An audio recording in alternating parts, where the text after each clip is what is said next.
বাবু টেলিভিশনটা পড়ে আবার স্টুডেন্ট লাইফটা পড়ে নিবি, হ্যাঁ? ঠিক আছে। হ্যাঁ, গুড মর্নিং, গুড মর্নিং। বৃষ্টি ভেজা সকাল, সুন্দর ওয়েদার, আবহাওয়াটা খুবই ভালো হয়ে গেছে। কারণ দুদিন যা গরম ছিল না, গরমটা চলে গিয়ে বেশ ঠান্ডা ঠান্ডা হয়েছে, ভালোই লাগছে। তো যাই হোক, ছেলের পড়া তুলতে গিয়ে এখন আমার সেই আগের স্টুডেন্ট লাইফের কথা মনে পড়ে গেল। কারণ আমরাও স্কুলে যেতাম, পরীক্ষা আসতো, তার আগেই মা বাবা সবাই তো বকাবকি করতো, পড়তে বসলি না, পড়তে বসলি না।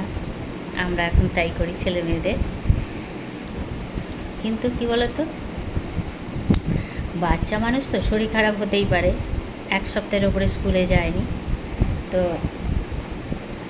পড়া তো অনেক জমে গেছে, পরীক্ষাও এসে গেছে, পড়াগুলো আমাকে কালেকশান করতে হয়েছে। এবার ঘটনাটা কি বলতো, ফোনের থেকে ওর তুলতে একটু অসুবিধা হয়, সরি, কারণ ফোন দেখে দেখে তোলাটা ওর পক্ষে মানে সম্ভব নয়। এত পড়া, একটুক্ষণ তোলার পরেই বলে ওকে, মা আমি আর পারছি না, তুমি তুলে দাও। আমি ঠিক আছে তুলে দিয়েছি। তাই সকাল থেকে নিয়ে বসেছি, এখন কত এই তুললাম, আরও রয়েছে, পরে তুলব। তো যাই হোক, এখন এই নিয়েই ব্যস্ত আছি।